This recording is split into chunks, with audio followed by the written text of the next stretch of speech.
नमस्कार, आप देख रहे हैं न्यूज इंडिया। आपके साथ मैं हूं चारुल शर्मा। सीधा रुख करते हैं उत्तराखंड की खबरों का। शुरुआत करेंगे बड़ी खबर के साथ। सीएम पुष्कर सिंह धामी जन संवाद कार्यक्रम में हुए शामिल। टैबलेट और मोबाइल योजना के कार्यक्रम में किया जनसंवाद। कैलाशानंद जी महाराज के दीक्षा समारोह में भी शामिल होंगे सीएम पुष्कर सिंह धामी। योजनाओं को लेकर भी अधिकारियों के साथ समीक्षा बैठक करेंगे। इस वक्त की बड़ी खबर आपको बताई जा रही है। सीएम पुष्कर सिंह धामी जन संवाद कार्यक्रम में शामिल हुए और टैबलेट और मोबाइल योजना के कार्यक्रम में भी, और इस वक्त जन संवाद कार्यक्रम में पहुंच चुके हैं सीएम पुष्कर सिंह धामी। क्या कुछ बोल रहे हैं, सुनाते हैं आपको।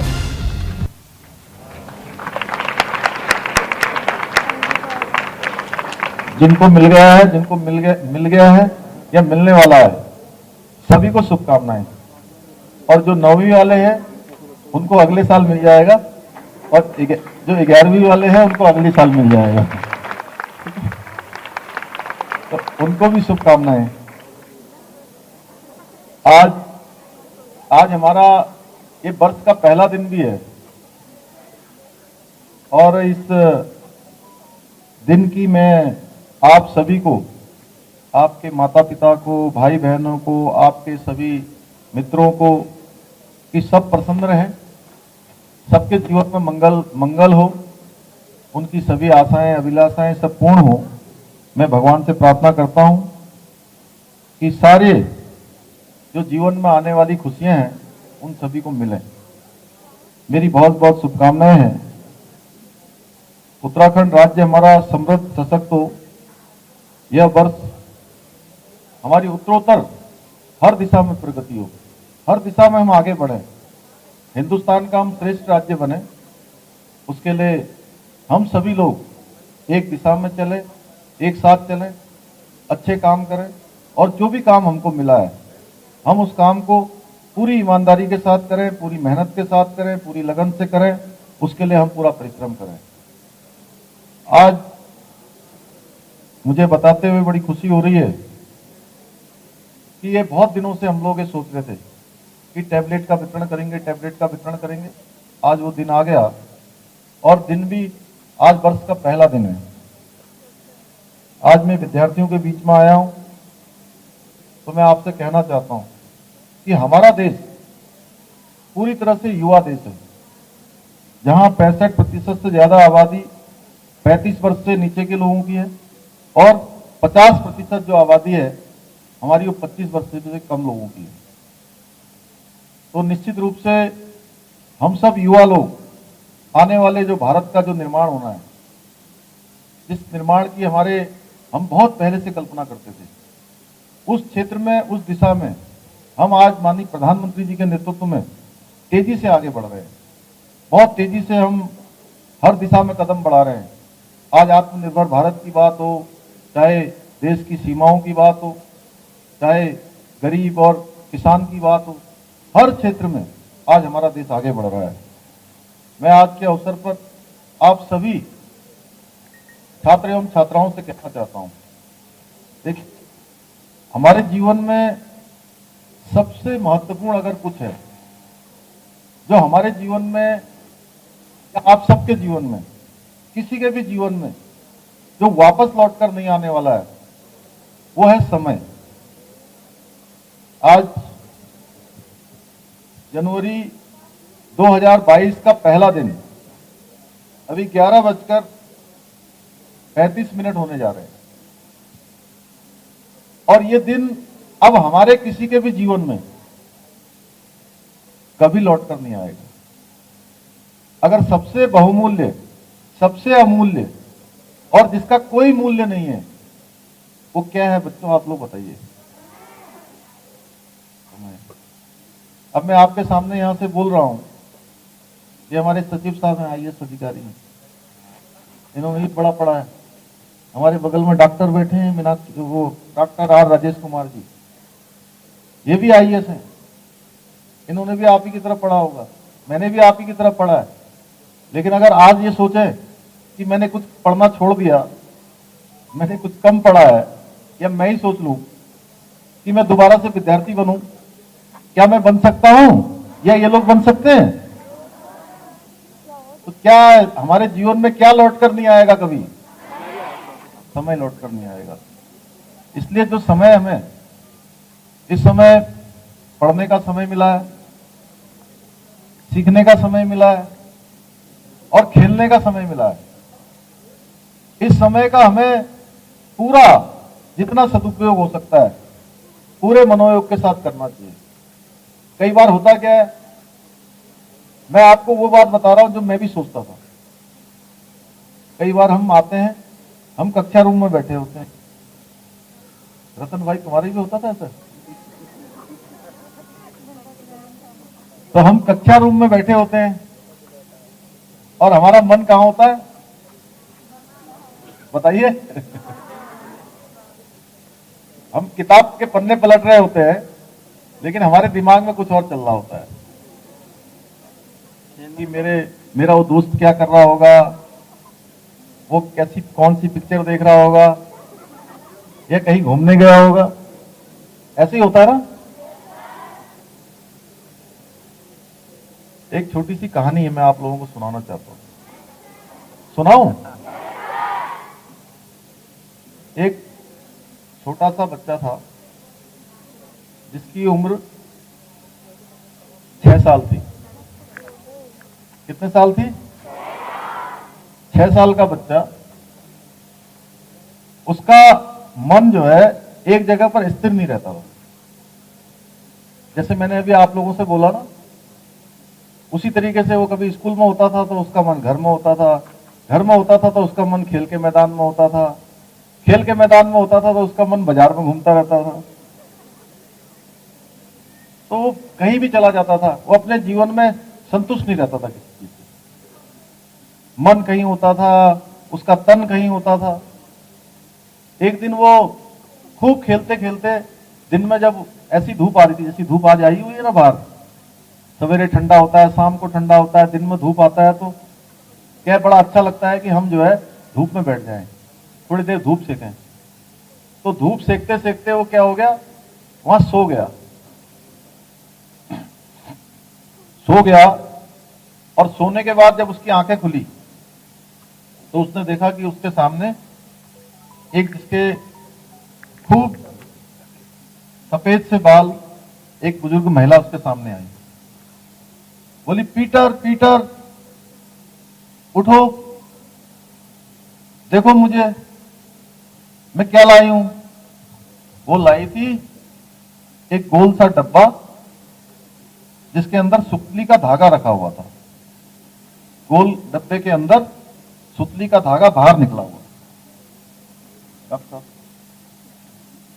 तो सुतली का धागा, उसने कहा तुम जो है जैसे ही इस धागे को खींचोगे, थोड़ा खींचोगे तो समय जो है 1-2 घंटे आगे बढ़ जाएगा, ज्यादा तेज खींचोगे तो 10 घंटे 12 घंटे आगे बढ़ जाएगा, ज्यादा तेज खींचोगे तो 1 दिन बढ़ जाएगा, बहुत तेज खींचोगे तो महीनों बढ़ जाएगा और तेजी से खींचोगे तो सालों आगे बढ़ जाएगा। अब ये लो, ये तुमको मैंने ये गोल डब्बा और ये धागा तुम्हें दे दिया, सुतली वाला, और वो चली गई। अब पीटर के पास क्या है, क्या मिल गया? सुतली वाला धागा और डब्बा। तो पीटर ने क्या किया, वो पीटर जो कक्षा 2 में पढ़ता था, 6 साल का पीटर, उसने सोचा कि मैं इसका प्रयोग कर लेता हूं। उसने धीरे से धागे को खींचा तो उसने देखा कि अरे ये दिन की रात हो गई। फिर उसने उसको तेजी से खींचा तो अब वो पीटर जो है बड़ा पीटर हो गया थोड़ा सा, उसकी उम्र 1 साल बढ़ गई। कितने साल का हो गया पीटर? 7 साल का हो गया। फिर पीटर ने कहा अब मैं तेजी से खींचता हूं धागा की। तो अब पीटर क्या है, बड़ा पीटर हो गया। वो तेजी से खींचा तो उसने सीधे, जो पीटर जो है कक्षा 2 में पढ़ता था, 3 में आ गया था 7 साल में, वो पीटर सीधे जो है 12वीं का छात्र बन गया। कितने साल का बन गया? वो 12वीं का छात्र हो गया। अब पीटर बड़ा पीटर हो गया। उसके बाद फिर पीटर ने खींचा, धागे को जोर से खींचा, तो अब पीटर क्या हो गया, बीए का छात्र हो गया, फिर खींचा उसने, अब वो एमए का छात्र हो गया, यानी कि कैसा हो गया, बिल्कुल जवान हो गया। अब उसकी पढ़ाई जो है, जो महाविद्यालय की, डिग्री कॉलेज की या हमारे यूनिवर्सिटी की पढ़ाई में आ गया। अब पीटर एकदम जवान पीटर, उसके दोस्त भी हो गए बहुत सारे, और फिर पीटर ने जोर से खींचा, तो अब क्या है, पीटर की शादी हो गई। शादी हो गई और फिर उसने खींचा जोर से, अब उसके बच्चे भी हो गए, और उसकी माँ जो उसको नहलाती थी, धुलाती थी, वो भी जो है बूढ़ी हो गई। अब पीटर ने जो है फिर धागा खींचा, उसने देखा कि अब पीटर जो है अधेड़ सा पीटर हो गया, यानी कि 40-50 साल का हो गया, और बच्चे बड़े हो गए। फिर उसने धागा जोर से खींचा, तो अब पीटर क्या है, बूढ़ा पीटर हो गया, और उनके जो बच्चे थे वो जवान हो गए, और जवान होकर वो पीटर को सब छोड़ के चले गए। क्या हुआ,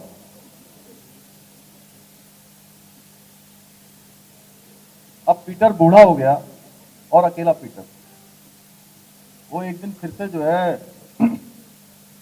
वैसे ही थका हारा जाकर फिर जाके वहीं पर जहां पहले उसको वो बुजुर्ग महिला मिली थी, वहीं चला गया, और इतने में फिर से वो बुजुर्ग महिला उसके सामने आ गई,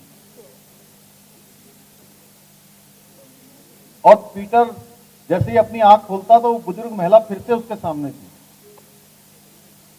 तो बुजुर्ग महिला ने पूछा, पीटर तुमको तो बड़ा मजा आया होगा,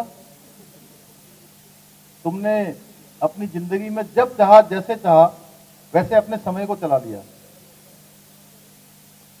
तुम बचपन से जवान हो गए और जवान से बूढ़े हो गए, और तुम अपनी इच्छा से हुए, बहुत अच्छा लगा होगा, बड़ा आनंद आया होगा। बोलो पीटर, तुम अपने जीवन से संतुष्ट हो? तो पीटर ने पता है क्या कहा? पीटर ने कहा, मैं अपने जीवन से बिल्कुल भी संतुष्ट नहीं हूं, क्योंकि मुझे जो बचपन का आनंद लेना चाहिए था, जो बचपन में मुझे खेलना चाहिए था, अपना बचपन बिताना चाहिए था, फिर मुझे अपनी जवानी में आना चाहिए था, उसके बाद मुझे बुढ़ापा आता, लेकिन मेरे जीवन में ये जो आपने मुझे ये सुतली वाला धागा और ये डब्बा दिया है, इस डब्बे से सब कुछ इतनी जल्दी जल्दी होता चला गया कि मुझे कुछ पता ही नहीं लगा, मेरा तो जीवन ही समाप्त हो गया। तो उस बुजुर्ग महिला ने कहा कि पीटर तुम फिर से बताओ, तुम्हारी कोई इच्छा है? तो पीटर ने कहा कि मेरी इच्छा है, अगर आप कुछ कर सकती हैं तो मुझे मेरा बचपन लौटा दो।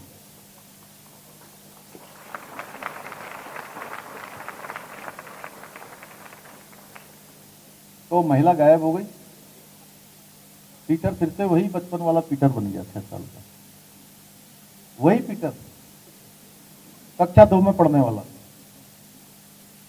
अभी कहानी में तो पीटर बचपन में आ गया, लेकिन सही में कोई नहीं आ सकता है।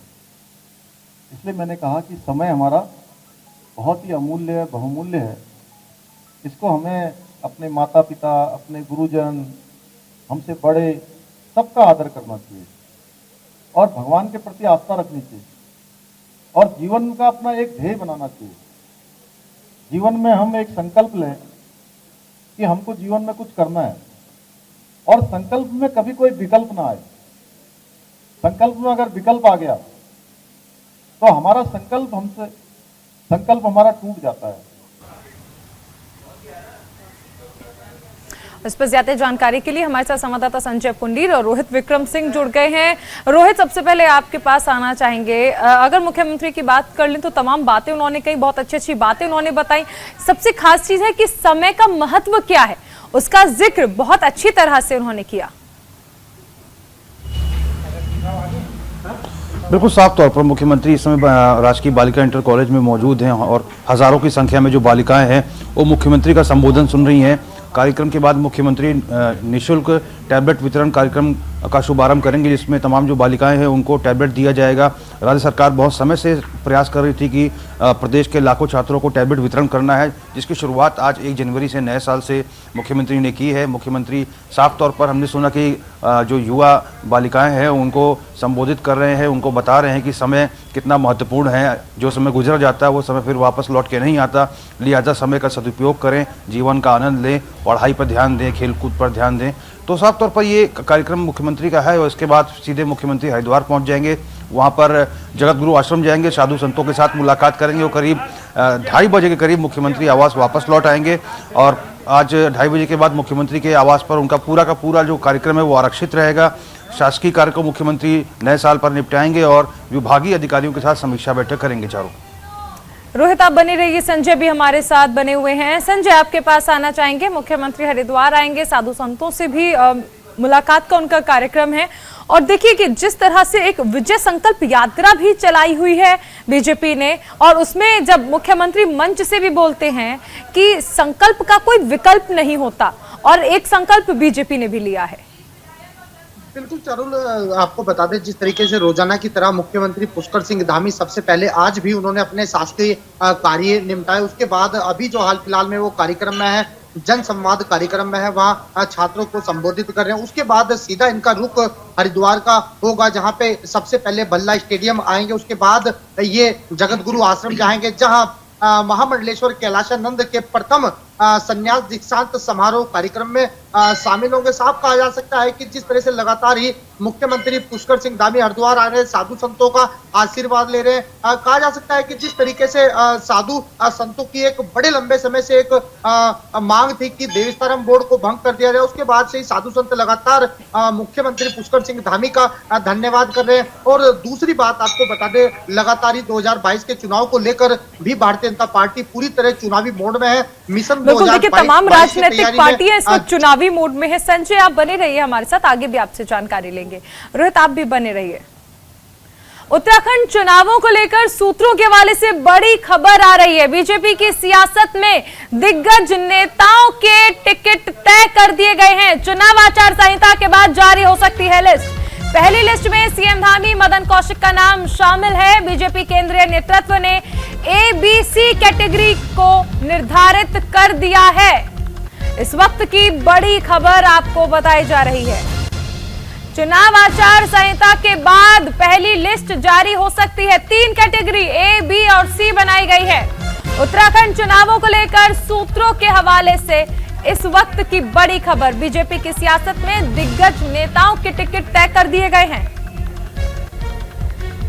सीधा रुख करेंगे हमारे संवाददाताओं का। रोहित आपके पास आना चाहेंगे, दिग्गज नेताओं के टिकट तय हो चुके हैं और अब बस ऐलान का इंतजार है, क्या जानकारी है?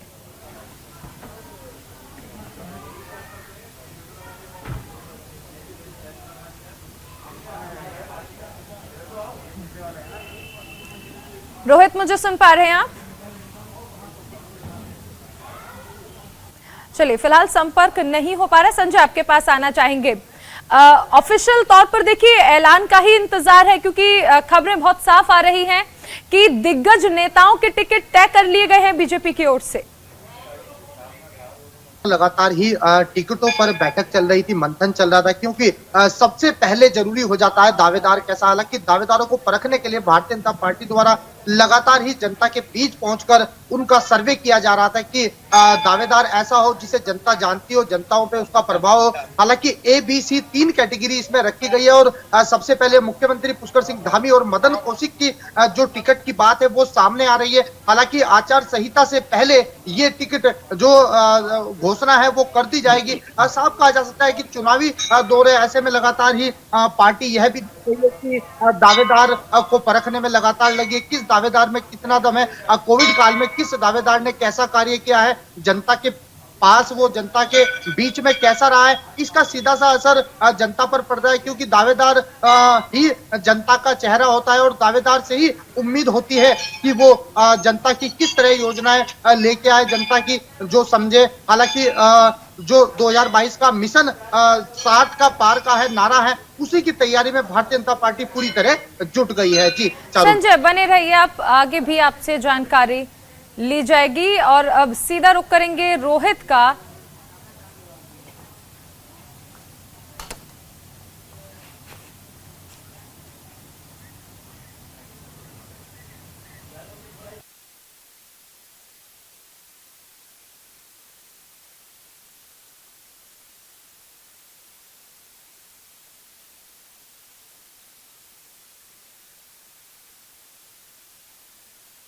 चाहेंगे, देखिए 3 कैटेगरी बनाई गई हैं, ए, बी और सी, यानी अब बस ऐलान का इंतजार है। और इन कैटेगरीज के बारे में क्या जानकारी है? ये ए, बी और सी किस तरह से नामों को चुना जाएगा, किन्हें ए, बी और सी कैटेगरी में रखा जाएगा? जी देखिए चारुल, भारतीय जनता पार्टी का जो केंद्रीय नेतृत्व है वो समय समय पर अलग अलग राज्यों में जो विधानसभा चुनाव हुए हैं और उनमें तमाम जो प्राइवेट एजेंसियां हैं उनको इंक्लूड करता है। इसी के तहत जो तमाम प्राइवेट एजेंसियां हैं जो पिछले लंबे समय से उत्तराखंड में इंटरनल सर्वे कर रही थी, इसके अनुसार जो सर्वे रिपोर्ट है वो सेंट्रल पार्लियामेंट्री बोर्ड को सौंप दी गई है। और उसके अनुसार जो ब्रेकिंग इनपुट्स आ रहे हैं, जो पुख्ता खबर आ रही है, उसके अनुसार 3 कैटेगरी बनाई गई है भारतीय जनता पार्टी में उत्तराखंड के 70 विधानसभा सीटों में टिकट आवंटन को लेकर, जिसमें ए कैटेगरी है, बी कैटेगरी है और सी कैटेगरी है।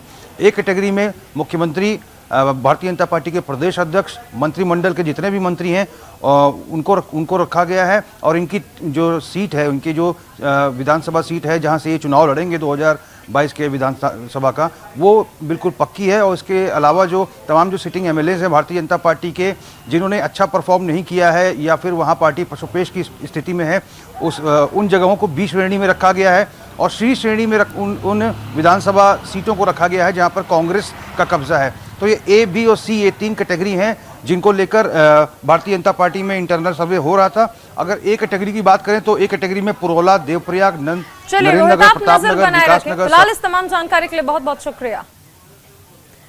उत्तराखंड कांग्रेस ने केंद्र सरकार पर निशाना साधा हुआ है और निशाना साधते हुए धरना प्रदर्शन भी किया।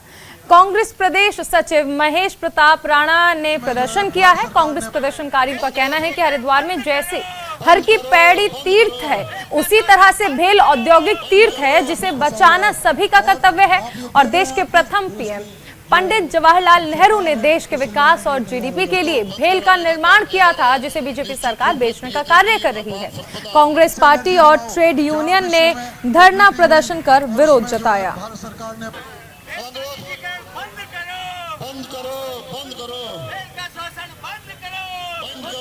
फंसा हुआ है और आप ये देख रहे हैं आपके देश के जो उत्तराखंड प्रदेश कांग्रेस मुख्यालय में पूर्व सीएम हरीश रावत ने मीडिया को संबोधित किया। इस दौरान उन्होंने कहा कि साल 2021 दर्द भरा रहा, ऐसे में आगामी साल 2022 देश भर के लिए एक अच्छा साल साबित हो, ऐसी भगवान से प्रार्थना करते हैं।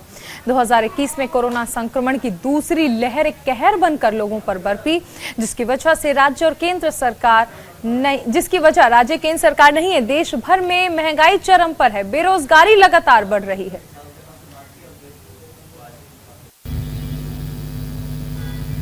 आधे से ज्यादा ना होगा तो आधे से ज्यादा ही होगा। 45 के करीब ना होगा, हम सर्वसम्मति बना पाए।